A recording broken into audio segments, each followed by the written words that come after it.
Olá pessoal, tudo bem? Eu sou o Lucas, sou mestrando no programa de pós-graduação em Patologia da Unifesp e hoje eu vou falar um pouquinho sobre o meu projeto de pesquisa de mestrado, que é uma avaliação do controle de cárie e doença periodontal pós-cirurgia bariátrica.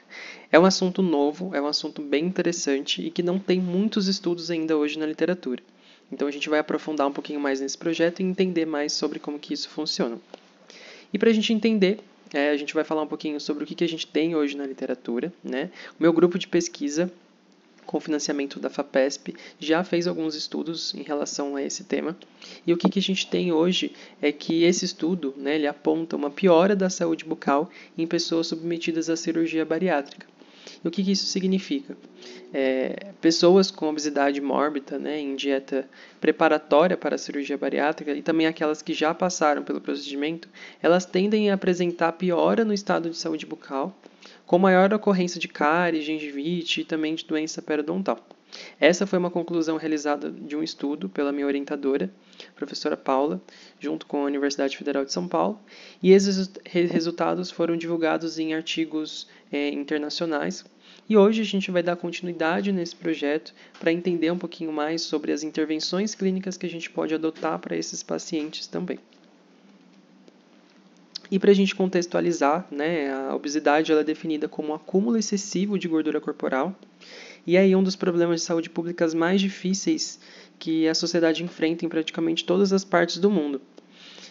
Quase entre os anos de 1975 e 2016, a prevalência global, padronizada por idade de excesso de peso corporal, né, o IMC maior que 25, quase dobrou entre os adultos, passando de 21% em homens e 24% em mulheres em 1975 para aproximadamente 40% em 2016, para ambos os sexos. E numerosas comorbidades têm sido associadas à obesidade, incluindo a síndrome metabólica, a diabetes tipo 2, né, e doenças cardiovasculares. Para a gente falar sobre a cárie, né? A cárie ela é uma doença açúcar biofilme dependente, é influenciada por fatores biológicos, comportamentais e sociais e que possui caráter dinâmico baseado em períodos de desmineralização e remineralização. Então a gente pode ter uma cárie ativa e após um outro período a gente pode ter uma cárie que a gente chama de inativa.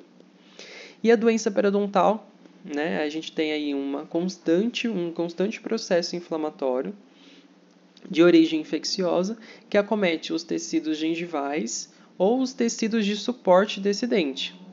São consequências das reações inflamatórias e imunológicas nos tecidos periodontais induzidas pelos micro-organismos, no caso a placa bacteriana, né, danificando aí o tecido conjuntivo e o osso alveolar, que é onde esse dente está inserido. A redução do sobrepeso e da obesidade pós-cirúrgica resulta em melhora de fatores de risco cardiovascular, controle glicêmico, redução no uso de medicamentos e melhora na qualidade geral de vida, né, dessa pessoa. E essa melhora no quadro inflamatório desse paciente, que é um quadro inflamatório crônico após a cirurgia, ela pode ser benéfica também para o quadro clínico de outras doenças inflamatórias, como no caso que a gente está focando no projeto, a doença periodontal. E falando sobre a questão da dieta, né, a piora nos desfechos de saúde bucal, cárie dentária e doença periodontal está relacionado diretamente às profundas mudanças dietéticas, como o aumento no número de refeições diárias e na consistência alimentar. Então, geralmente, quando o paciente está fazendo esse processo de cirurgia bariátrica, tem uma alimentação mais restrita, né? Vai fazer um acompanhamento com um nutricionista. Então, tem ali uma refeição diária, né, de consistência líquida, semissólida e também alterações no ambiente bucal. Então, capacidade de tampão da saliva e microbiota oral, que vão favorecer diretamente a atividade de cárie e também impedir o controle efetivo da doença periodontal por meio de medidas preventivas padrão, né, usadas na prática clínica odontológica, como a escovação e o uso de fio dental todos os dias. Hoje nós temos na literatura apenas 3 estudos que avaliaram, né, a efetividade das terapias isoladas no controle de cárie ou de doença periodontal em pacientes que foram submetidos à gastroplastia, cirurgia bariátrica, sendo eles, né, 2 ensaios clínicos e um estudo piloto. Então, qual que é o nosso objetivo? A gente quer fazer um estudo, né, um ensaio clínico, para fazer uma intervenção de alguns procedimentos clínicos nesses pacientes para conseguir comparar qual procedimento a gente vai ter aí um maior resultado em relação à intervenção, né, nesse paciente, essas terapias e também a sua efetividade. Então, é basicamente isso. Avaliar o controle de cárie da doença periodontal pós-cirurgia por meio de medidas preventivas e terapêuticas, além de buscar entender como essas medidas modulam o ambiente bucal em termos de pH e capacidade de tampão salivares. E além de tudo isso, né, é relevante considerar que, a fim de se obter os dados que futuramente irão embasar o desenvolvimento de diretrizes clínicas, porque hoje a gente não possui uma diretriz clínica específica para esses pacientes que vão, né, se submeter a uma cirurgia bariátrica, por exemplo, e que, levando em consideração, esses pacientes eles irão realizar a cirurgia pelo Sistema Único de Saúde, né, o SUS. E muitas das vezes são indivíduos de baixa renda, né? Então, as estratégias de controle de cárie e de doença periodontal no tratamento da obesidade devem ser propostas dando-se prioridade àquelas com melhor custo-benefício e a aplicabilidade para o sistema público de saúde.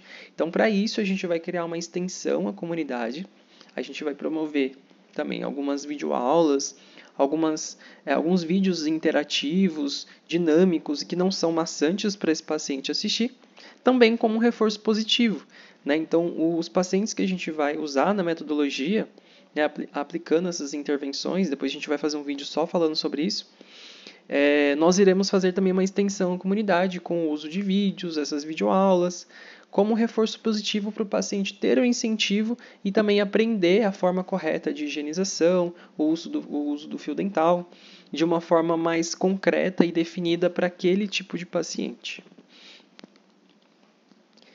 Com isso, a gente vai conseguir criar, né, novas diretrizes específicas para esse paciente e, com isso, né, ampliar e o objetivo mesmo é dar prioridade nessa questão de melhor custo-benefício, né, pensando na aplicabilidade mesmo no sistema público de saúde.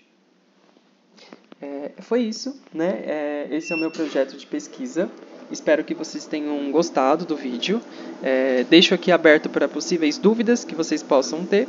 E iremos voltar com mais temas e mais vídeos relacionados à cirurgia bariátrica, à obesidade e também essa relação com a saúde bucal.